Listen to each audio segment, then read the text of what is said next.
Here I am to worship. Here I am to bow down. Here I am to say that you're my God. Altogether lovely, altogether worthy, altogether wonderful to me. Jesus. Terima kasih Tuhan. Haleluya. Kita tenang dalam hadirat Tuhan. Kita naikkan syukur. Terima kasih Bapa. Mari Roh Kudus, Engkau adalah Tuhan yang selalu ready dalam kehidupan kami. Engkau siap ya Tuhan. Thank you Lord Jesus. Kami mau mengalir bersama-sama dengan Engkau. Mari Engkau bekerja di tempat ini. Dan Engkau meninggikan nama Tuhan Yesus di tengah-tengah kami. We love you Lord Jesus. Terima kasih karena Engkau mengasihi kami terlebih dahulu. Terima kasih ya Tuhan. We love you. We praise you. Hadirat-Mu, damai sejahtera-Mu, sukacita-Mu ada atas kami. Dalam nama Tuhan Yesus kami berdoa dan bersyukur. Amin. Silakan duduk.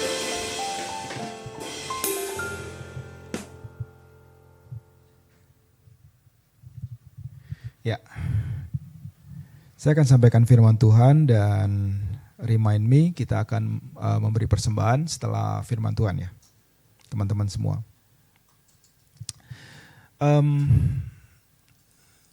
Ada satu kesaksian yang saya tergerak sampaikan. Kesaksian ini dialami oleh seorang hamba Tuhan namanya Kenneth Copeland di dekade 90-an. Jadi waktu itu primary way untuk menjangkau banyak orang adalah melalui pelayanan televisi ya. Dan waktu itu pelayanan televisi dari Kenneth Copeland itu mengalami kekurangan dalam penyediaan berkat Tuhan ya. Jadi entah kenapa tagihannya makin menumpuk sampai jutaan dolar. Saya lupa apakah $1 juta, apakah $2 juta ya. Mungkin ada di antara kita yang masih belum ngeh ya, $1 juta itu banyak sekali ya, banyak sekali. Apalagi lebih dari itu ya. Di dekade 90-an aja udah besar, apalagi di sekarang. Dan kemudian Kenneth Copeland, hamba Tuhan ini berdoa, dia cari Tuhan. Dia bertanya kenapa kami mengalami masalah keuangan dalam pelayanan televisi. Dan uniknya pelayanan-pelayanan yang lain selain televisi itu berjalan dengan baik. Ya, penyediaan Tuhan itu lancar gitu ya. Hanya pelayanan televisi saja yang utangnya sampai tagihannya itu yang belum terbayar sampai jutaan dolar. Nah kemudian waktu dia cari Tuhan, dia pergi ke satu tempat, dia berdoa sampai dapat pencerahan jawaban dari Roh Kudus ya. Nah, ini penting sekali teman-teman semua. Kalau kita ingin dapat jawaban, kita perlu cari Tuhan. Ya. Kalau Tuhan langsung memberikan jawaban, that's good. Tapi kalau memang belum, kita terus cari, gitu ya. Nah ini penting sekali. Kadang kita tidak siap untuk benar-benar mencari Tuhan sampai Dia berbicara pada kita. Nah saat itu dalam waktu persekutuan hamba Tuhan ini, Kenneth Copeland dengan Tuhan, Roh Kudus sampaikan kepada dia bahwa kamu itu khawatir. Dan kekhawatiran kamu ini menyebabkan penyediaan yang sudah diberikan untuk pelayanan televisi itu jadi tidak diterima. Dan Roh Kudus menyadarkan dia bahwa untuk pelayanan lain di mana kekhawatiran itu tidak ada, ya, supply dari Tuhan itu lancar-lancar aja. Tapi untuk hal di mana ada kekhawatiran, yaitu pelayanan televisi, penyediaannya itu atau supply-nya itu sepertinya bermasalah. Lalu dia perhatikan, dia pikir benar juga ya. Untuk pelayanan televisi di mana banyak kekhawatiran dari hatinya dia, ya, dia sulit menerima pertolongan Tuhan. Dan justru pelayanan yang lain yang tidak ada kekhawatirannya, malah semuanya supply-nya baik-baik aja.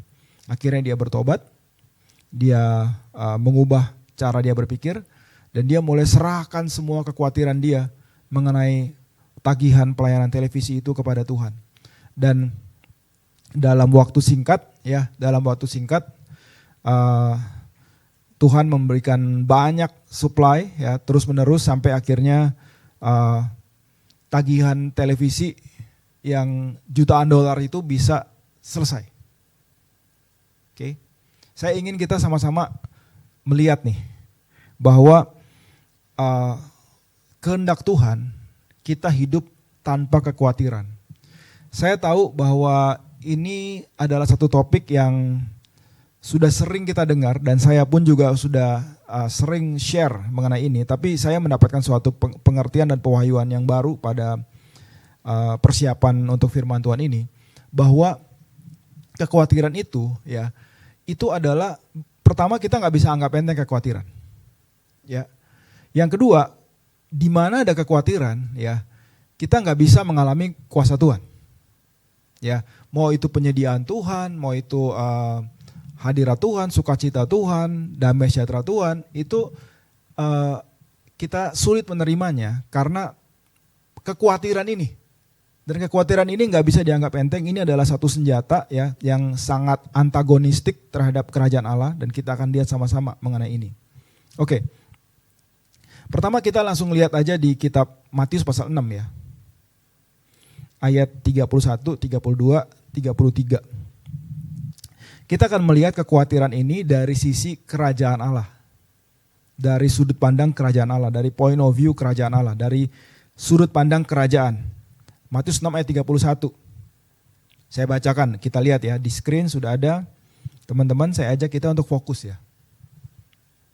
Seringkali ketika kita nggak fokus, jawaban doa itu datang, ya firman Tuhan itu datang, dan kita miss banyak hal yang sedang Tuhan sampaikan kepada kita. Ayat 31. Sebab itu janganlah kamu khawatir dan berkata. Nah, kekhawatiran itu dirilis dengan perkataan. Ini penting sekali untuk kita tahu cara kerjanya kekhawatiran ya. Kekhawatiran itu memang tidak mulai dengan perkataan. Mulainya itu dari pikiran. Ya, kekhawatiran itu nanti kita akan lihat kalau sempat ya, kekhawatiran itu adalah a form of meditation ya. Kekhawatiran itu adalah kita merenungkan hal yang salah. Tapi kita rilis kekhawatiran itu dengan perkataan. Dan Tuhan Yesus sekali lagi mengatakan janganlah kamu khawatir dan berkata. Apakah yang akan kami makan, apakah yang akan kami minum, apakah yang akan kami pakai? 32. Semua itu dicari. Perhatikan kata dicari. Oke. Semua itu dicari bangsa-bangsa yang tidak mengenal Allah. Nah, perhatikan ya. Kekhawatiran itu membuat bangsa-bangsa yang tidak mengenal Allah mencari sesuatu yang salah. Oke. Semua itu dicari bangsa-bangsa yang tidak mengenal Allah. Saya mau tambahkan sedikit ya. Mencari pemenuhan kebutuhan itu bukan salah, ya. Tapi kekhawatirannya ini yang bikin masalah, ya. Jadi ketika kita ada kekhawatiran, kita akan hidup seperti orang-orang yang tidak mengenal Allah, bangsa-bangsa yang tidak mengenal Tuhan. Kita akan hidup seperti orang dunia. Kita akan mencari. Kita akan di-drive untuk mencari. Tanpa melibatkan Tuhan, tanpa mengalami kuasa kerajaan, tanpa mengandalkan kasih karunia Tuhan. Oke? Akan tetapi Bapamu, perhatikan kata Bapamu. Ketika kita bicara mengenai kekhawatiran, tiba-tiba Tuhan Yesus menyebut kata Bapa. Bapa di sini. Artinya apa? Rupanya Tuhan Yesus mengkaitkan antara hubungan anak dengan Bapa, hubungan Bapa dengan anak dalam masalah kekhawatiran. Oke, artinya anak itu nggak perlu khawatir karena kita punya Bapa di surga. Amen, teman-teman semua, jemaat Tuhan yang saya kasih, anak nggak perlu khawatir karena we have Father in Heaven yang memperhatikan kita, yang mengasihi kita. Jadi orang yang khawatir, ya, atau kekhawatiran itu adalah sifat dari orang-orang yang spiritually orphan atau yatim secara rohani. Yatim itu maksudnya gini loh, yatim itu kan gak punya bapak. Jadi hidup seolah-olah bapak di surga itu gak ada. Ya. Mau take care hidupnya sendiri. Ya, spiritually orphan, keyatiman rohani. Hidup terpisah atau hidup sendirian tanpa ada Bapa di surga, kita biarkan untuk take care hidup kita. Karena Bapamu yang di surga, kembali lagi, tahu bahwa kamu memerlukan semuanya itu. Oke, ayat 33. Boleh kita baca sama-sama ayat 33. Ini ayat terkenal sekali saya tahu. Ya, kita baca ya. 2, 3. Tetapi carilah dahulu kerajaan Allah dan kebenarannya. Yuk sama-sama yuk. Maka semuanya itu akan ditambahkan kepadamu. Nah, perhatikan bahwa ketika Tuhan Yesus berbicara mengenai kekhawatiran dan bahwa bangsa-bangsa yang tidak mengenal Allah itu khawatir, hidupnya khawatir, ayat 33 muncul. Ya. Kerajaan Allah muncul. Kalau kata di situ dimulai dengan kata tetapi itu artinya ini berlawanan nih. Berlawanan, ini different flow, ini different direction.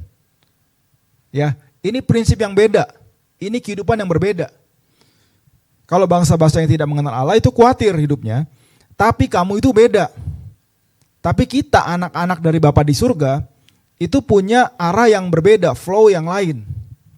Apakah alirannya kita, apakah cara hidup kita itu adalah kita mencari dahulu kerajaan Allah dan kebenarannya. Nah, perhatikan bahwa Tuhan Yesus sedang bicara mengenai kekhawatiran, tiba-tiba muncul kerajaan Allah. Kita belajar di sini ya, bahwa orang yang mencari dahulu kerajaan Allah, ya, itu adalah orang yang sudah melepaskan kekhawatiran dia. Benar nggak? Orang yang masih hidup dalam kekhawatirannya, saya nggak peduli, apakah itu dia hamba Tuhan, apakah itu dia pendeta, apakah itu pembicara, apakah itu orang yang apa lagi, pelayan Tuhan dan sebagainya, ataupun orang Kristen, semua anak Tuhan yang hidup dalam kekhawatiran tidak bisa melakukan ayat 33. Mencari dahulu kerajaan Allah dan kebenarannya. Ya. So kalau kita bicara mengenai kerajaan Allah, ya, dan konteksnya ini adalah kita nggak boleh khawatir karena orang yang khawatir itu nggak bisa mencari dahulu kerajaan Allah. Di sini kita belajar nih sesuatu yang penting, bahwa kekhawatiran itu tidak friendly, tidak bisa hidup bersama dengan orang-orang yang mau mencari dahulu kerajaan Allah. Amin. Nanti kita akan lihat ayat yang lain membuktikan ini gitu ya. Dan satu lagi nih yang saya baru sadari, saya mau sampaikan ini dengan semangat discovery ya, karena saya baru tahu ya, saya baru sadar akan hal ini. Perhatikan ayat 33, cari dahulu kerajaan Allah dan kebenarannya, maka semuanya itu artinya apa? Yang dicari oleh bangsa-bangsa yang tidak mengenal Allah tadi, itu akan ditambahkan kepada kita. Amin, bisa bilang amin.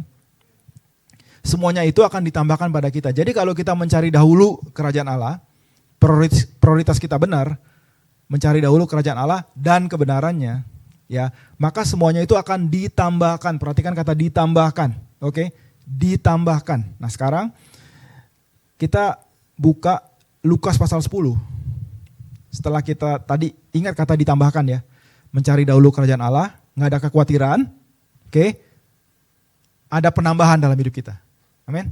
Berarti ada kuasa kerajaan, yaitu kuasa Roh Kudus yang bekerja untuk menambahkan ketika kita tidak khawatir, kita menyerahkan kekhawatiran kita mencari dahulu kerajaan Allah dan kebenarannya. Nah sekarang Lukas 10. Tetapi Tuhan menjawabnya, Marta, Marta, ayat 41 ya, Lukas 10 ayat 41. Marta, Marta, engkau khawatir dan menyusahkan diri dengan banyak perkara. Kekhawatiran itu membuat kita gak fokus. Kekhawatiran itu membuat kita gak bisa konsentrasi. Ya, pernah dengar kata division? Division itu adalah visi yang terbelah. Ya, kita gak bisa konsentrasi. Karena apa? Karena khawatir. Nah, 42 nih, perhatikan. Tetapi hanya satu saja yang perlu. Maria telah memilih bagian yang terbaik yang tidak akan diambil daripadanya. Saya baca ayat ini udah bertahun-tahun, Bapak Ibu semua, teman-teman semua jemaat Tuhan yang saya kasihi. Tapi waktu kemarin saya merenungkan ini, saya baru sadar bahwa Maria yang tidak khawatir, ya, saya selalu fokus bahwa Maria itu tidak khawatir, dia memilih bagian yang terbaik. Tapi saya baru sadar bahwa orang yang tidak khawatir yang sudah memilih bagian yang terbaik, ya, perhatikan, bagian yang terbaik itu tidak akan diambil daripadanya. Tidak akan diambil daripadanya. Berarti orang yang khawatir itu ada yang diambil daripadanya. Sampai sini mengikuti nggak? Ya nggak? Orang yang khawatir itu ada yang diambil dari dia. Orang yang nggak khawatir nggak ada yang diambil dari dia karena dia sudah memilih bagian yang terbaik yang tidak akan diambil. Oke? Sementara orang yang khawatir, ya, saya bisa simpulkan bahwa orang yang khawatir itu tidak mengalami seperti yang Maria alami. Ya, ada hal yang tidak akan diambil yang dipilih oleh Maria. Tapi kalau Marta gimana? Marta tidak mengalami hal yang sama. Kalau kita kembali kepada Matius 6:33 dan juga Lukas 10 tadi kita keep in mind Lukas 10 ya. Kalau nggak ada kekhawatiran, kita mencari dahulu kerajaan Allah, ada kuasa, ada tenaga, ada sistem, yaitu kerajaan Allah. Ada kekuatan yang selalu menambah. Nah kalau khawatir, kira-kira ada nggak yang bekerja untuk ngambil dari kita? Saya ulang lagi ya. Kalau kita mencari dahulu kerajaan Allah tanpa kekhawatiran, ada kuasa yang menambah dalam hidup kita. Tapi kekhawatiran itu mengurangi. Kekhawatiran itu mengambil. Oke, saya mau masuk secara logika nih. Kalau Anda khawatir, Anda nggak bisa fokus, Anda nggak produktif. Anda nggak produktif berarti Anda nggak bisa menghasilkan hasil 100% of the time. Ya, kalau Anda nggak produktif, Anda nggak efektif, Anda nggak efisien, karena nggak konsen. Bukankah ya yang harusnya Anda terima 100%, kalau Anda cuma dapat 20% itu namanya rugi, RUGI, rugi dong. Iya nggak? Karena yang Anda dapat cuma 20%, karena 80%-nya diambil oleh kekhawatiran dalam tanda kutip. Kok maksudnya diambil kekhawatiran gimana? Ya karena kita tidak mengerahkan semua yang kita punya untuk menerima apa yang bisa kita terima. Karena apa? Karena udah habis energinya untuk khawatir. Sampai sini teman-teman, gimana nih? Kekhawatiran itu ngambil dari kita. Ya, apalagi kalau kita sadar ya, bahwa nih kita buka lagi ayat yang lainnya. Kepada setiap orang yang mendengar firman tentang kerajaan surga. Oke, saya ulangi kata-kata itu, firman tentang kerajaan surga. Jadi Tuhan Yesus memberitakan yang namanya perumpamaan penabur, karena dia sedang mengajarkan bahwa kerajaan surga itu intinya mengenai firman. Firman tentang kerajaan surga. Firman kerajaan surga, the word of the kingdom. Jadi kerajaan surga itu salah satu intinya adalah apa? Firman. Siapa firman itu? Tuhan Yesus. The word of the kingdom is the Lord Jesus. Oke? Jadi intinya mengenai apa? Firman kerajaan surga. Saya lanjut ya, firman tentang kerajaan surga yang tidak mengertinya, datanglah si jahat dan merampas yang ditaburkan dalam hati orang itu. Nah, sekarang kita lihat nih di sini bahwa villainnya, musuhnya di sini, peran antagonisnya, tokoh antagonisnya itu adalah si jahat. Apa yang mau diambil oleh si jahat? Firman kerajaan. The word of the kingdom. Oke, nah sekarang ayat 22. Yang ditaburkan di tengah semak duri ialah orang yang mendengar firman itu, lalu kekhawatiran dunia ini, kekhawatiran dunia ini atau worry of this world, atau terjemahan lain adalah worry of this age, terjemahan bahasa Indonesia adalah kekhawatiran zaman ini. Kekhawatiran dunia ini dan tipu daya kekayaan menghimpit firman itu sehingga tidak berbuah. Bahasa Indonesia menghimpit. Bahasa Inggrisnya choke. C-H-O-K-E. Choke. Choke itu artinya apa? Menghimpit, yes. Tapi ada arti kedua, mencekik. Ini bukan kata kerja yang friendly terhadap firman. Maka kekhawatiran dunia ini dan tipu daya kekayaan, ya pokoknya gak suka lah terhadap firman. Bukan gak suka, menghimpit, mencekik. Artinya ada usaha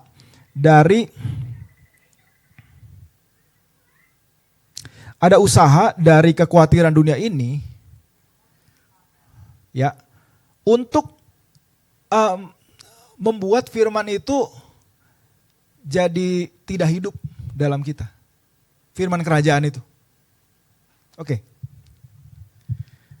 Kalau firman kerajaan itu tidak hidup dalam kita, kita tidak bisa mengalami semua yang ada dalam kerajaan itu, kita nggak bisa mengalami kuasa kerajaan. Amin. Kita jadi orang yang hidup ya secara agamawi aja. Kita nggak ngalamin kuasa Tuhan. Apakah kita mau kayak gitu? Saya percaya enggak. Tapi kemudian kita bertanya, apa sih yang membuat semuanya ini nggak jalan, nggak works dalam hidup kita? Kita mau mengalami the power of the kingdom. Ya, saya bacakan 1 Korintus 4 ayat 20. Sebab kerajaan Allah ayat 3, sebab kerajaan Allah bukan terdiri dari perkataan, tetapi dari kuasa. Kalau kita bicara kerajaan Allah itu bukan ngomong aja, bukan bacot aja, bukan perkataan aja, bukan jargon aja, tapi kuasa. Kalau kita bicara mengenai kita mencari dahulu kerajaan Allah dan kebenarannya, maka semuanya itu akan ditambahkan. Itu berarti ada kuasa yang bekerja untuk menambahkan dalam hidup kita. Ini serius. Ada sesuatu yang bekerja menambahkan dalam hidup kita. Amin. Nah, kalau ada kekhawatiran yang mencekik firman kerajaan, ya, bukan cuma kekhawatiran dunia ini by the way, itu ada 3. Di Matius 13 tadi kita baca ada kekhawatiran dunia ini, ada tipu daya kekayaan, tapi kalau kita baca Markus 4 ayat 19, itu ada satu lagi, yaitu keinginan akan hal yang lain. Saya baca ya, teman-teman bisa lihat di screen. Lalu kekhawatiran dunia ini dan tipu daya kekayaan dan keinginan-keinginan akan hal yang lain masuklah menghimpit atau mencekik firman itu, firman kerajaan yang tadi kita bahas ya, sehingga tidak berbuah. Tidak berbuah. Jadi ada 3 kekhawatiran dunia ini. Yang kedua, tipu daya kekayaan. Yang ketiga, keinginan akan hal yang lain, mencekik firman kerajaan. Menghimpit firman kerajaan. Kekhawatiran dunia ini mencekik, menghimpit firman kerajaan. Emangnya kekhawatiran dunia ini itu asalnya dari mana? Ya dari yang menguasai dunia ini. Ya, yang menguasai dunia ini siapa? 1 Yohanes 5 menjelaskan, 2 Korintus 4 ayat 4 menjelaskan bahwa ada yang namanya the God of this world, God of this age. Oleh inspirasi Roh Kudus, Paulus menuliskan gini, 2 Korintus 4 ayat 4. Yaitu orang-orang yang tidak percaya, yang pikirannya telah dibutakan oleh ilah zaman ini. God of this age. Nah, God of this age, ya, modusnya itu apa? Cara kerjanya gimana? Dia membutakan pikiran. Waktu pikiran kita dibutakan, ya, kita akan mendapati kekhawatiran dunia ini, kekhawatiran zaman ini terjadi. Jadi boleh saya simpulkan gini, di mana ada worry of this age sedang bekerja dalam hati dan pikiran Anda, pikiran kita, maka God of this age, yaitu iblis, sedang bekerja dalam hidupmu. Ulang lagi. Di mana ada kekhawatiran, gitu aja ya. Kekhawatiran akan dunia ini, maka si penguasa dunia ini, which is the devil, itu sedang bekerja dalam hidupmu.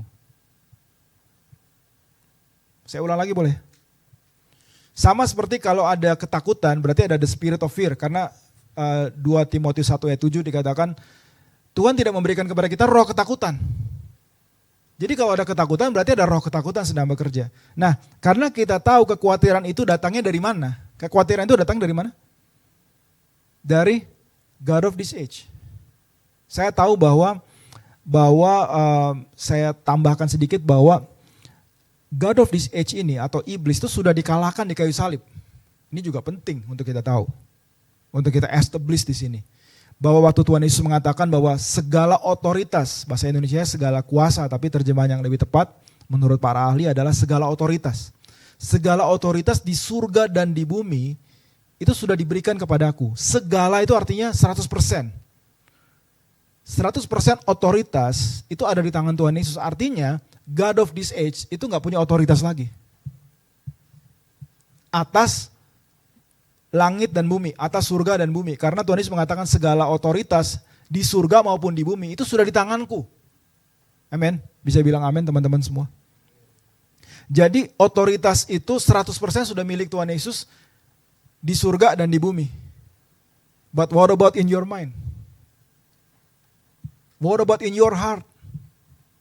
What about in your imagination? Siapa yang punya otoritas di sana? Apakah Anda mau submit kepada otoritas kerajaan Allah, artinya Raja Damai Tuhan Yesus melalui damai sejahteranya memerintah dalam hati dan pikiranmu? Atau Anda berikan akses kepada God of this age yang sudah gak punya otoritas lagi untuk menjalankan otoritasnya, untuk memerintah di hati dan pikiranmu. Sehingga Anda dan saya kalau submit kepada kekhawatiran, kita tidak bisa mencari dahulu kerajaan Allah. Jangankan mencari dahulu kerajaan Allah, mengalami kuasa kerajaan Allah tidak bisa. Siapa di sini udah mulai terbuka kekhawatiran itu bukan suatu hal yang Anda bisa hidup bersama dengannya. Jelas ya? Saya bicara sama teman saya seorang hamba Tuhan. Waktu saya sampaikan bahwa menurut Filipi 4 ayat 6, janganlah engkau khawatir akan apapun juga, tapi nyatakanlah dalam segala hal keinginanmu kepada Allah dalam doa, disertai permohonan dan ucapan syukur. Kalau dikatakan janganlah kamu khawatir tentang apapun juga, berarti kalau khawatir itu dosa, saya bilang begitu. Kan soalnya gak boleh. Itu perintah kan, jangan khawatir itu perintah. Betul ya? Nanti kita akan bahas gimana cara kita menyerahkan kekhawatiran kita kepada Tuhan Yesus, kepada Bapa di surga, kepada Roh Kudus. Amin. Jadi saya bilang bahwa kekhawatiran itu dosa. Kenapa? Karena gak boleh. Kan kalau dibilang janganlah kamu khawatir akan apapun juga, itu sama dengan jangan mencuri, jangan membunuh di perjanjian lama kan, di hukum Taurat kan. Kalau kita dibilang jangan mencuri, kita sadar bahwa itu gak boleh, karena dibilang jangan. Nah terus kalau Filipi 4 ayat 6, janganlah kamu khawatir akan apapun juga, itu apa? Rekan saya bilang, oh itu bukan dosa sih kata dia. Saya nggak sampaikan lebih jauh interpretasi dia, tapi saya sampaikan bahwa ya kalau nggak boleh terus dilakukan itu namanya dosa. Kenapa dosa? Kenapa bukan sesuatu yang kayaknya ya manusiawi lah. Kita khawatir itu manusiawi. Namanya juga manusia khawatir.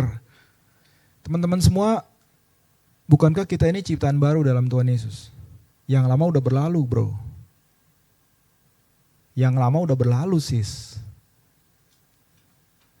Cara berpikir yang lama kita harus tinggalkan. Ada juga pemahaman begini, kalau kita sayang sama orang, kita harus khawatir tentang dia. Itu juga pemahaman yang salah juga. Kita akan belajar nanti ya, bahwa kekhawatiran itu harus kita bawa dan kita serahkan kepada Tuhan Yesus. Kalau kita sayang sama orang, kita perhatikan dia, kita doakan dia, kita berbuat baik pada dia, bukan kita khawatirkan. Kenapa? Satu, kekhawatiran itu akan membawa inroad of the power of the enemy dalam hidup kita. Membawa inroad, jalan masuk. Artinya kalau udah lewat kekhawatiran, udah ada jalan masuk, nanti yang lain-lain juga bisa masuk. Itu membuat kita ya statusnya anak. Artinya tetap disayang, tetap dikasih, tetap mengalami keselamatan kalau nanti meninggal. Tapi kita nggak mengalami the power of the kingdom. Tadi kesaksian tadi di awal ya, kesaksian dari Kenneth Copeland. Semua area di mana dia nggak khawatir, ya penyediaan dan suplainya mengalir. Tapi untuk hal-hal yang dia khawatir, suplainya nggak ada. Saya mau tanya sama kita semua, apakah Anda, teman-teman semua, ya hidup bersama-sama dengan kekhawatiran selama ini? Kekhawatiran itu membuat Anda mentalnya tidak sehat. Ya. Bahkan ada satu hamba Tuhan, saya setuju dengan hamba Tuhan ini. Dia bilang begini, orang kalau merokok, ya lama-lama sakit. Tapi kalau orang khawatir, itu lebih cepat meninggal daripada orang merokok. Ya ada seorang teman yang nyeletuk, oh kalau gitu ngerokok aja ya, karena kalau khawatir lebih cepat meninggal, berarti mendingan ngerokok daripada khawatir. Ya, mendingan gak dua-duanya. Oke. Bukan gitu cara berpikirnya. Waktu Anda khawatir, ya, itu bukan hanya you are being stripped of the power of the kingdom. Bukan hanya kuasa yang mengalir dengan deras dalam hidupmu itu tiba-tiba di stop, dilucuti gitu ya. Bukan dilucuti karena ada kuasa yang lebih kuat, enggak. Karena waktu kita khawatir, kita sendiri yang memilih untuk disconnect with the power. Amen.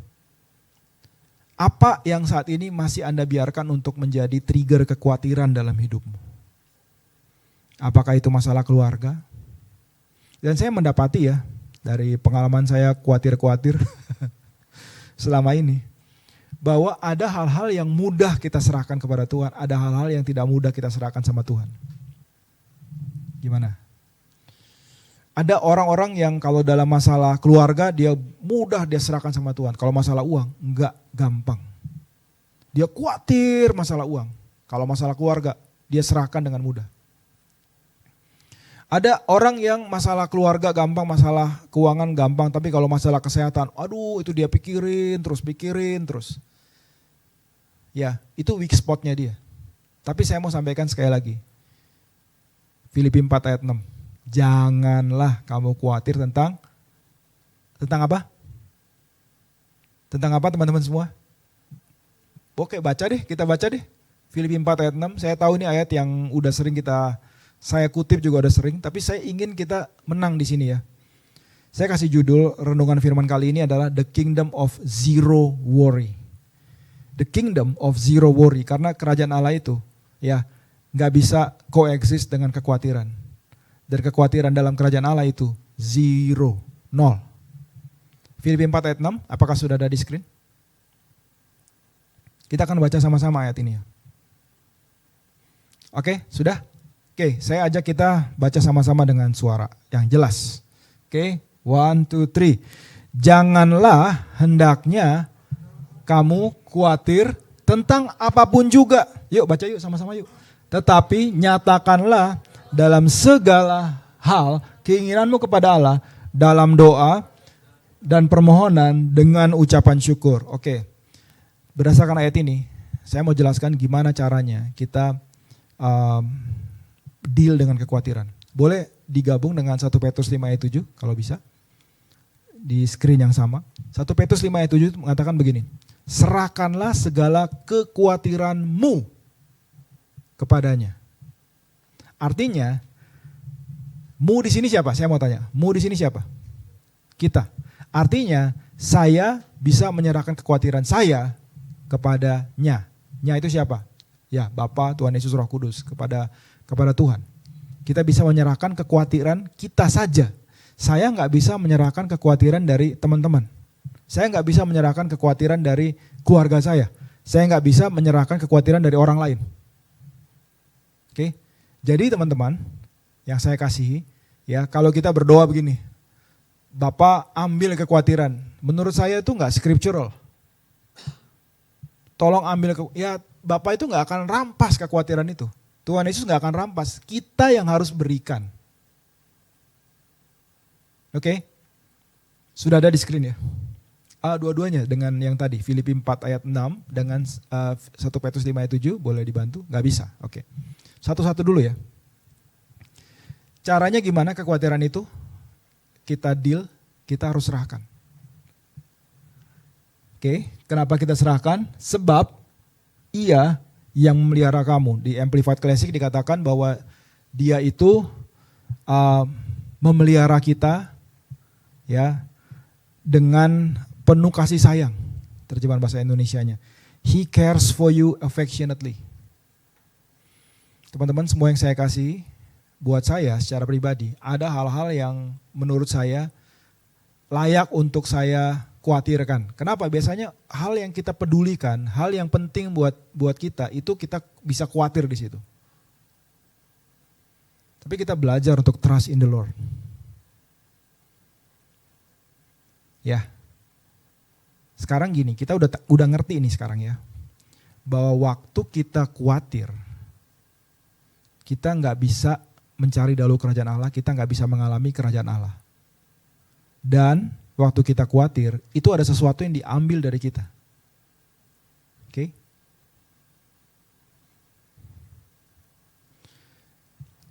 Karena itu kita jangan lagi kasih kesempatan kepada kekhawatiran. Dalam bentuk apapun. Dan jangan kasih suatu value apapun juga terhadap kekhawatiran yang spesifik. Misalnya gini, oh kalau kekhawatiran terhadap keuangan, enggak. Tapi untuk keluarga kita boleh dong khawatir, enggak. Karena dikatakan kita jangan khawatir tentang apapun juga. Jangan kasih value kepada kekhawatiran yang spesifik. Semua jenis kekhawatiran terhadap topik apapun juga, kita harus serahkan kepada Tuhan Yesus. Siapa yang serahkan? Anda yang serahkan. Amin. Kenapa kita menyerahkan? Karena Dia memelihara kita. Pertanyaan, bentuk pemeliharaannya apa dong? Bentuk pemeliharaannya apa? Dia akan memelihara kita dengan cara Dia akan mengambil alih ya hal yang kita udah serahkan, kekhawatiran yang kita udah serahkan kepada Dia. Dia akan bekerja di situ. The power of the kingdom akan bekerja di situ. Amin. Penyediaan Tuhan akan bekerja di situ. Roh Kudus akan bekerja di situ. Apa yang tidak kita serahkan, gimana? Apakah Dia bekerja di situ? Tidak. Pemeliharaan Tuhan tidak mengalir di bidang-bidang atau di hal-hal area-area yang tidak kita serahkan. Amen. So damai sejahtera itu atau tidak ada kekhawatiran itu, begini teman-teman semua yang saya kasih. Kita tidak khawatir bukan karena kekhawatiran, pikiran kekhawatiran itu tidak ada. Kita tidak khawatir karena kekhawatiran itu sudah kita serahkan. Worry itu zero, ya kita bisa mencapai zero worry, kekhawatiran yang tidak ada, kosong, nol dalam hidup kita. Bukan karena kekhawatirannya itu pikirannya nggak ada. Jadi saya pernah layani seseorang ya, yang pikirannya itu penuh dengan negativity, pikiran-pikiran negatif, kekhawatiran dan sebagainya. Saya sampaikan kepada dia, kenapa kalau ada pikiran negatif, ada kekhawatiran itu malah dipikirkan, direnungkan. Terus dia bilang, gimana? Saya bangun tidur, pikiran itu datang. Nah, gini, saya mau sampaikan nih, teman-teman semua, jemaat Tuhan yang saya kasih. Ya, tidak semua pikiran yang muncul di pikiran Anda itu adalah dari pikiran Anda.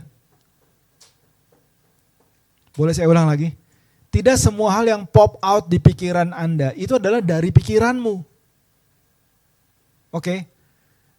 Bahkan saya mau katakan bahwa banyak dari pikiran yang pop out di pikiranmu itu bukan dari pikiranmu. Ya, pernah nggak Anda dengar di pikiranmu ya, ada pikiran yang datang dalam bentuk kalimat, dalam bentuk sentence, dalam bentuk pertanyaan bahkan. Ya, kalau Anda dan saya mulai sadar nih ya, bahwa apapun yang datang dalam bentuk kalimat, pertanyaan, segala macam, itu datang dari suatu pribadi. Dan pribadi itu belum tentu Tuhan, belum tentu Roh Kudus. Ingat gak tadi? Caranya dari God of this world. Ya, menguasai Anda, supaya Anda itu tunduk di bawah otoritas dia. Tadi saya sudah sampaikan bahwa Tuhan Yesus sudah memiliki otoritas di atas, di surga dan di bumi. Di surga, ya iblis itu gak bisa berkuasa lagi, di bumi juga enggak. Tapi pertanyaan, kenapa 2 Korintus 4 ayat 4, dia masih disebutkan, iblis masih disebutkan sebagai God of this age, ilah zaman ini. Kok masih disebutkan menjadi ilah zaman ini? Yes. Kenapa? Karena modusnya itu adalah di pikiran.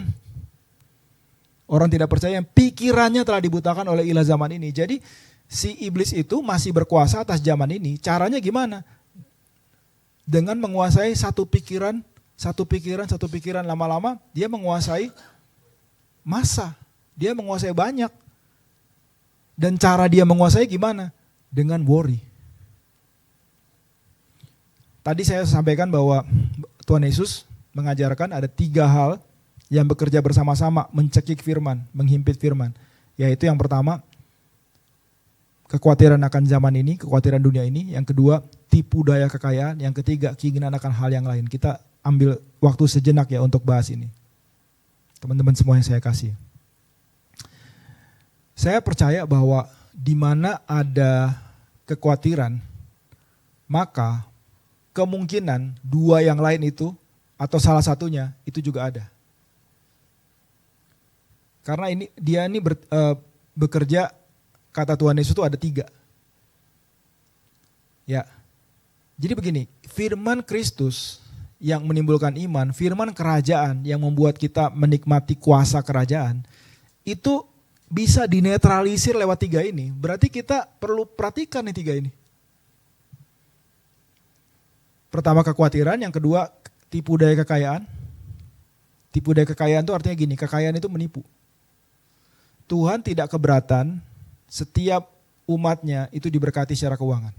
Bahkan ya kalau kita baca 2 Korintus 8 ayat 9, dikatakan bahwa Tuhan Yesus telah menjadi miskin supaya kita menjadi kaya karena kemiskinannya. Siapa yang percaya ini? Ada yang tahu gak ayat ini? Kalau sudah tahu, yuk kita makin percaya lagi. Kalau ada yang belum tahu, yuk kita biarkan Roh Kudus membukakan lebih lagi. 2 Korintus 8 ayat 9. Ya, nih saya baca ya. Karena kamu telah mengenal kasih karunia Tuhan kita Yesus Kristus, bahwa Ia oleh karena kamu menjadi miskin. Menjadi miskin, sekalipun Ia kaya, supaya kamu menjadi kaya oleh karena kemiskinannya. Kemudian ada orang yang bilang begini, itu maksudnya miskin rohani. Tuhan Yesus itu menjadi miskin rohani. Supaya kita menjadi kaya rohani. Begini Pak, Bu. Tuhan Yesus itu gak jadi miskin rohani. Dia miskin jasmani. Dia gak miskin rohani. Gak ada orang miskin rohani bisa ngajarin firman. Gak ada orang miskin rohani bisa menguatkan orang lain. Gak ada orang miskin rohani ya membuat mujizat. Bangkitkan orang mati. Memberi makan 5.000 orang. Itu bukan orang miskin rohani yang melakukan itu. Orang yang kaya rohani. Jadi Yesus tidak miskin rohani. Dia miskin secara jasmani. Waktu dia mati di kayu salib, dia mati sebagai orang yang semiskin-miskinnya. Dia gak pakai baju, gak pakai pakaian. Ya, dia dihina. Dia dibuang. Kenapa dia menjadi miskin? Supaya kita menerima kekayaannya dia. Yes, kekayaan itu tidak hanya secara fisik. Kekayaan itu adalah rohani, jiwani, dan juga materi. Untuk apa kita menerima ini? Supaya kita bisa menjalankan kehendak Tuhan dalam hidup kita. Jadi ayat ini ya, manifestasinya itu bukan kita jadi punya pesawat pribadi, pesawat jet pribadi, bukan. Kita bisa punya pulau, ya nggak semua orang punya pulau. Kita jadi bisa punya rumah 20 gitu, bukan begitu. Tapi kita menerima penyediaan Tuhan untuk kita bisa jalankan apa yang Dia mau, kehendaknya Dia selama kita hidup. Amen. Tadi kita bisa bicara mengenai kerajaan Allah ya. Ya, kita semua ya punya tugas kerajaan. Amen. Dan tugas kerajaan itu selalu disertai dengan fasilitas kerajaan. Boleh saya ulang lagi dengan cara yang lain. Fasilitas kerajaan itu selalu mengikuti tugas kerajaan. Boleh gak kita perkatakan ini? Teman-teman semua diberkati gak sih? Oke, boleh repeat after me ya. Tugas kerajaan, fasilitas kerajaan, 1, 2, 3. Fasilitas kerajaan selalu mengikuti tugas kerajaan. Sekali lagi, fasilitas kerajaan selalu mengikuti tugas kerajaan. Tapi detik Anda khawatir, udah, ambiar semua nih. Anda gak akan bisa mencari dahulu kerajaan Allah. Artinya apa? Tidak akan mengikuti tugas kerajaan yang diberikan oleh Raja Anda, oleh Tuhan Yesus kepadamu. Karena apa? Begitu Anda bangun pagi ya, yang mendrive Anda itu kekhawatiran. Gimana ya? Anda langsung bicara nih. Tadi kita lihat kan cara kerjanya kekhawatiran. Janganlah kamu khawatir dan berkata, kata Tuhan Yesus. Jadi begitu Anda khawatir, Anda langsung bicara nih. Lu gimana ya hari ini ya? Gimana ya? Dan kita bisa khawatir tentang apapun juga, tentang banyak hal. Termasuk khawatir akan pelayanan. Untuk hal-hal yang baik, kita bisa khawatirin semuanya. Dan kita mulai bicara. Bicara itu gak harus lantang ya. Tapi bicara itu Anda bisa bicara under your breath. Anda mulai bicara di pikiranmu. Ya, tapi yang lebih powerful adalah Anda bicara dengan kata-kata. Nanti gimana ya? Hidup saya gimana ya? Pasangan hidup saya gimana ya? Nanti nextnya saya gimana ya? Nah caranya gimana nih kita hidup dalam zero worry? Pertama kita harus serahkan. Balik ke Filipi 4 ayat 6 sampai 7. Kita harus serahkan. Siapa yang serahkan? Kekhawatirannya siapa yang serahkan? Kita sendiri yang serahkan. Amin. Kalau muncul lagi gimana kekhawatirannya? Ya diserahkan lagi. Kalau 1 jam kekhawatirannya muncul 10 kali gimana? Ya 10 kali serahkan. Anda mulai menyadari gak? Semakin Anda khawatir dan Anda serahkan, semakin Anda jadi banyak berdoa. Semakin Anda khawatir dan Anda serahkan, semakin Anda jadi banyak doa. Jadi makin bersekutu sama Tuhan gak? Yes. Filipi 4 ayat 6 sampai 7 ya. Janganlah hendaknya kamu khawatir tentang apapun juga. Tapi, nah ini yang kita perlu lakukan ya kalau kita khawatir. Nyatakanlah dalam segala hal. Boleh kita perkatakan, nyatakan dalam segala hal keinginanmu kepada Allah. Segala hal itu ya mulai dari nyari parkiran, nyari jodoh, nyari uang, dan seterusnya dan seterusnya. Nyatakanlah dalam segala, daripada dikhawatirkan, mendingan dinyatakan. Kapan dinyatakan? Ya nanti waktu jam doa nanti malam. Enggak. Saya suggest ya, right then. Begitu khawatir, daripada khawatir, by the way Tuhan Yesus mengatakan bahwa kekhawatiran itu tidak menambah. Ini berkorelasi sekali dengan yang tadi ya. Kekhawatiran itu tidak menambah sehasta saja dari hidup. Artinya kekhawatiran itu tidak ada gunanya karena dia tidak menambah apa-apa. Bahkan mengurangi. Yang menambah itu adalah ketika kita mencari dahulu kerajaan Allah. Ketika kita gak khawatir dan mencari dahulu kerajaan Allah. Saya mau sampaikan sekali lagi, saya garis bawahi sekali lagi. Begitu kita khawatir, mencari dahulu kerajaan Allah itu gak relevan buat kita. Ngapain kita mau cari kerajaan Allah? Iya kan? Kan bangsa-bangsa yang tidak mengenal Allah, kita kan harus hidup seperti mereka, seperti orang dunia. Karena kita khawatir ya. Kita harus cari dong apa yang kita butuhkan. Oke? Apalagi kalau sudah di triple dengan yang tadi. Kekhawatiran akan dunia ini, tipu daya kekayaan, nyari duit nomor 1. Oh enggak. Nomor 1 itu mencari dahulu kerajaan Allah. Boleh bekerja enggak? Boleh. Tapi itu bukan nomor 1. Kita enggak dibilang bahwa carilah saja kerajaan Allah. Enggak, carilah dahulu. Jadi yang nomor 1 dalam hidup kita, yang begitu kita bangun pagi kita lakukan, apakah kita mengucap syukur? Mengucap syukur enggak harus teriak-teriak ya. Saya jadi ingat kita lagi ada mission trip ke daerah ya. Terus tim saya datang bilang sama saya begini, Kak boleh kasih masukan gak terhadap anggota tim yang satunya lagi. Jadi dia bangun pagi-pagi dan dia ambil gitar, dia nyanyi sekenceng-kencengnya. Orang-orang lain jadi gak bisa tidur. Terus saya bilang, ya kita bisa berhikmat ya untuk menyembah Tuhan. Gak harus teriak-teriak. Saya tahu Paulus dan Silas di penjara, mereka menyembah Tuhan dengan suara nyaring. Tapi yang saya mau sampaikan adalah begitu Anda bangun pagi, what is the first thing yang kita lakukan? First thing. Apakah Anda gini nih, saya mau serahkan kekhawatiran saya gak punya kekhawatiran lagi, sehingga kalau gak ada kekhawatiran, jadi jernih pikiranmu untuk mencari dahulu kerajaan Allah. Saya mau sampaikan satu kesaksian ya. Teman-teman tahu kan bahwa pelayanan Bali City Blessing itu setiap bulan selalu bolak-balik ke Bali dan kita membutuhkan dana selalu. Ya. Ini kesaksian mengenai keuangan, jadi teman-teman kalau bisa pada melek semua nih. Kalau Anda buat teman-teman yang butuh inspirasi mengenai berkat keuangan. Lalu yang saya mau saksikan adalah berapa hari lalu Tuhan berikan satu cara yang unik sekali untuk saya dapat tiket berangkat. Caranya gimana? Saya nggak lagi mikirin tiket berangkat, saya nggak lagi mikirin tentang pelayanan, kebutuhan pelayanan.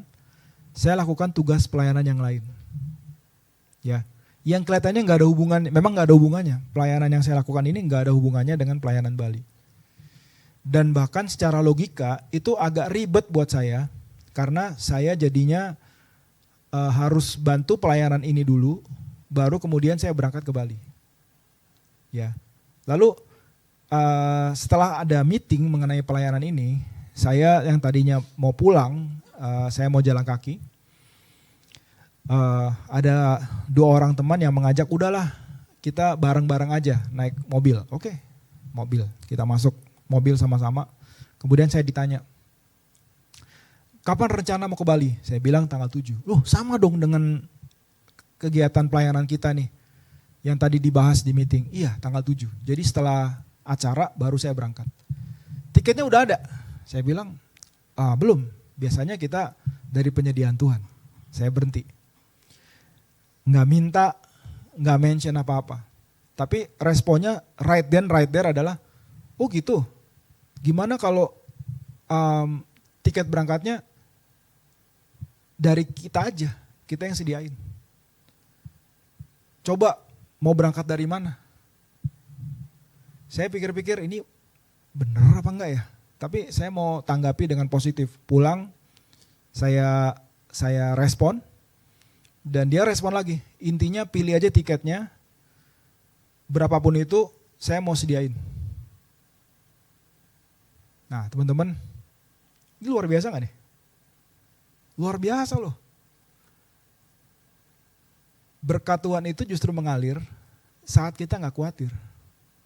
Kalau ada kekhawatiran, itu harus dibuang. Ya, itu harus dibuang. Amin. Sama seperti kalau orang orang kalau antusias terhadap yacht, ya yacht itu apa sih? Kapal. Bahasa Indonesianya apa tuh yacht? Yacht itu yacht ya. Kapal yang tidak terlalu besar yang biasanya dipakai buat pelesiran gitu di laut gitu ya. Orang kalau ngerti akan kapal itu ya, dia tahu bahwa yang namanya karat itu musuh besarnya dari kapal. Ya begitu karat itu akan ngebuat kapalnya umurnya nanti nggak akan terlalu lama. Jadi mereka do something, begitu ada kemungkinan ada karat, itu langsung diselesain. Sikap kita terhadap kekhawatiran harus seperti itu. Kekhawatiran, jangan gini, kekhawatiran, oh iya gak apa-apa, ini manusiawi. No. That's the thing yang membuat inroad bagi ilah zaman ini untuk berkuasa dalam hidupmu. Ini serius. Serius. Dan balik lagi ke ayat yang tadi. Nyatakanlah dalam segala hal keinginanmu kepada Allah. Dalam bentuk apa? Doa, permohonan, disertai ucapan syukur. Saya nggak jelaskan secara panjang lebar mengenai hal ini, tapi ini penting sekali untuk Anda tahu caranya gimana. Dan akibatnya ketika kita sudah menyerahkan dalam doa, permohonan, disertai ucapan syukur. Jangan lupa loh, ada ucapan syukur loh. Jangan cuma minta terus. Harus ada ucapan syukurnya. Saya kasih contoh ya. Kalau kita khawatir, saya khawatir nih misalnya tentang, gimana ya mengenai tim pelayanan, apakah mereka ngerti apa yang saya sampaikan. Begitu saya ada kekhawatiran. Kekhawatiran itu mewakili semua hal yang negatif yang ada di pikiran ya. Oke, segala kerisauan, kegalauan, kekalutan, semuanya itu ada di bawah umbrella term namanya khawatir. Pokoknya kalau udah khawatir berarti galau termasuk, risau termasuk, kalut termasuk, semuanya termasuk. Jelas ya? Serahkan langsung dalam bentuk doa, permohonan, belakangnya ada apa? Ucapan syukur. Jangan lupa mengucap syukur. Bapak saya serahkan nih, saya gak bisa mengubah tim saya gak bisa mengubah saya. Tapi saya serahkan kepadamu detik ini juga. Saya gak harus tahu gimana caranya, saya gak harus tahu kapan, saya gak harus tahu gimana cara engkau bekerja, tapi saya serahkan semuanya kepadamu. Dan saya mengucap syukur. Jangan lupa mengucap syukur. Saya mengucap syukur untuk misalnya kalau saya khawatir akan sesuatu, saya sebutin. Akan hal itu saya ucapkan syukur bahwa Tuhan take care, Tuhan lakukan sesuatu, Bapa di surga menyediakan, dan seterusnya. Teman-teman jelas gak nih? Jadi kekhawatiran itu gak bisa hilang sendiri, Anda harus do something terhadap itu. Makanya kalau kita secara rohani malas, spiritually lazy, itu gak bisa kita hidup keluar dari kekhawatiran. Dan Anda gak bisa ngalamin kuasa Tuhan. Karena harus Anda sendiri yang do something terhadap kekhawatiran itu. Dan semakin Anda serahkan kekhawatiran itu, semakin Anda bersekutu dengan Tuhan dan Anda semakin connect dengan Tuhan. Amin.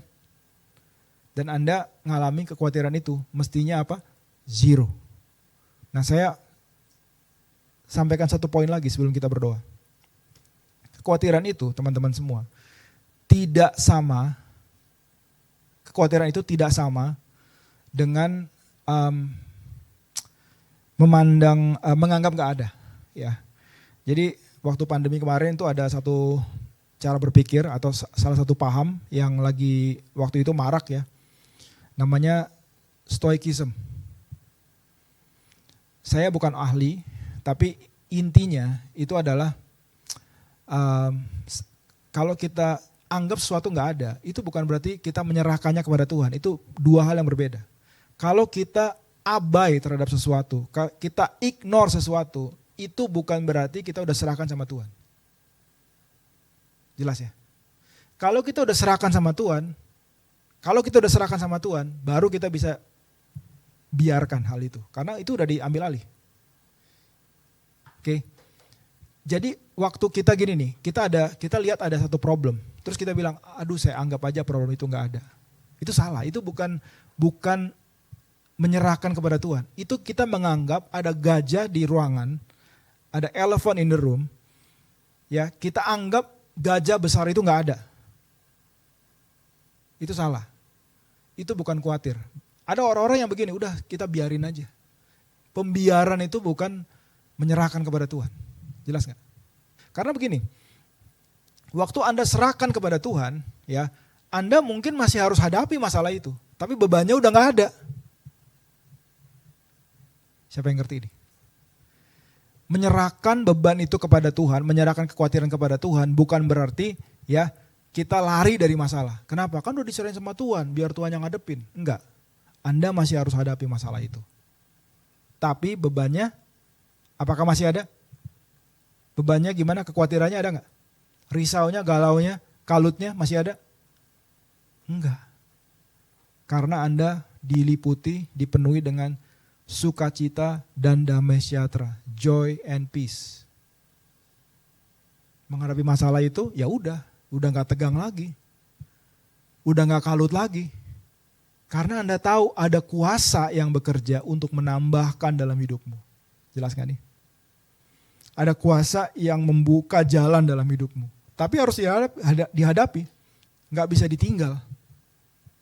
Amin. Kalau urusan pelayanan, ya pelayanan itu harus dikerjakan. Kalau urusan pekerjaan, ya pekerjaan itu harus dikerjakan.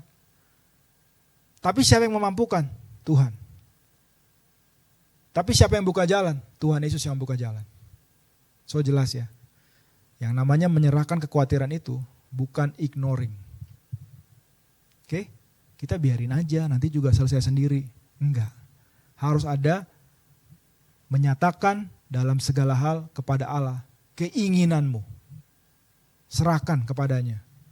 Serahkan kepada Tuhan Yesus.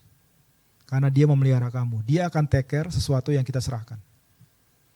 Sekarang saya mau challenge teman-teman semua. Boleh bangkit berdiri di tempat masing-masing. Saya minta Bro Hero bantu saya. Saya mau challenge teman-teman semua di sini. Mau gak kita datang sama Tuhan?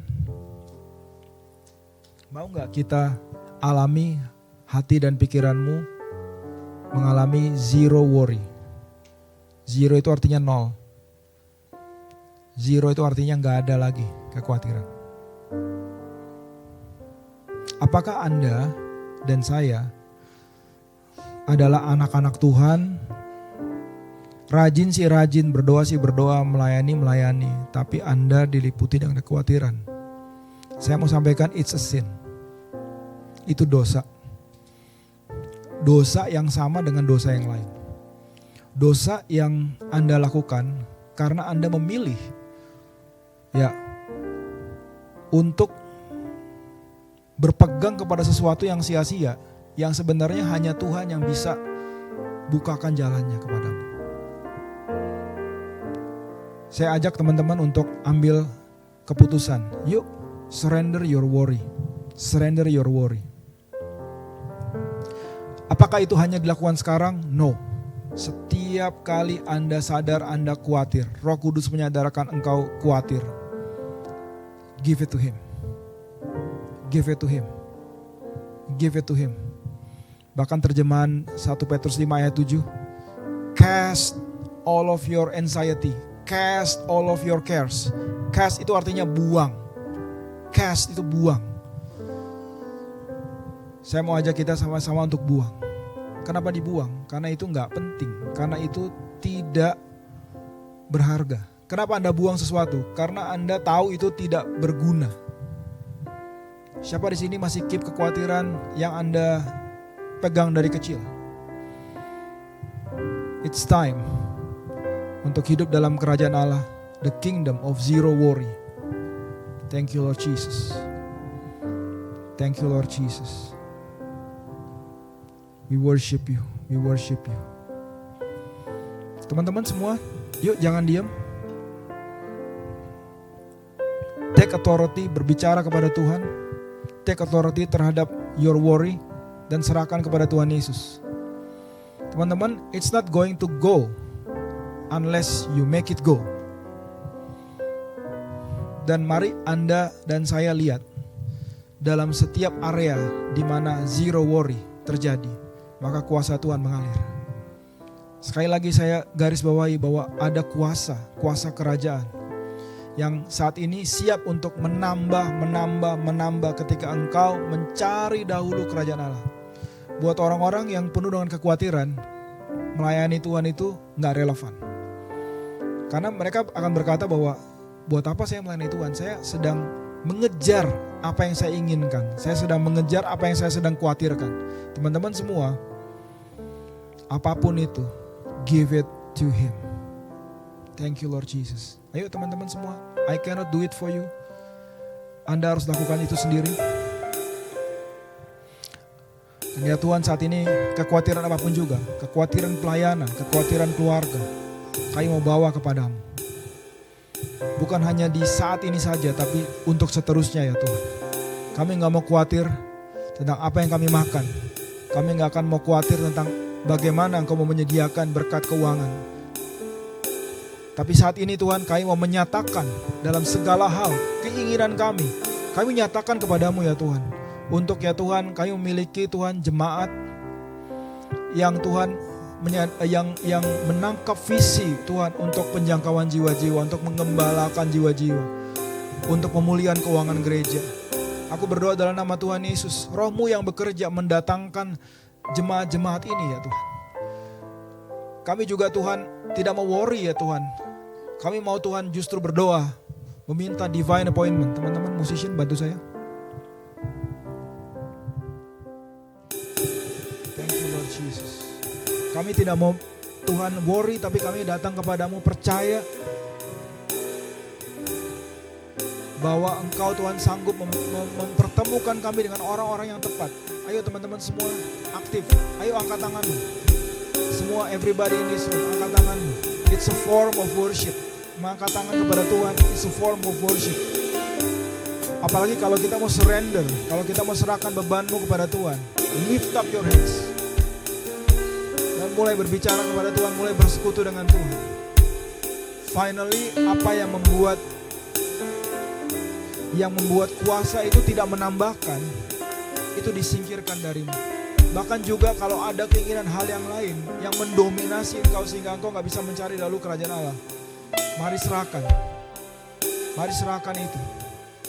Mari delight yourself in the Lord. Mari bergembira akan Tuhan, maka Dia akan memberikan apa yang diinginkan hatimu.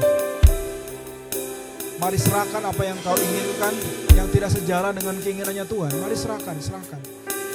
Dan kalau engkau mengejar uang, mengejar harta,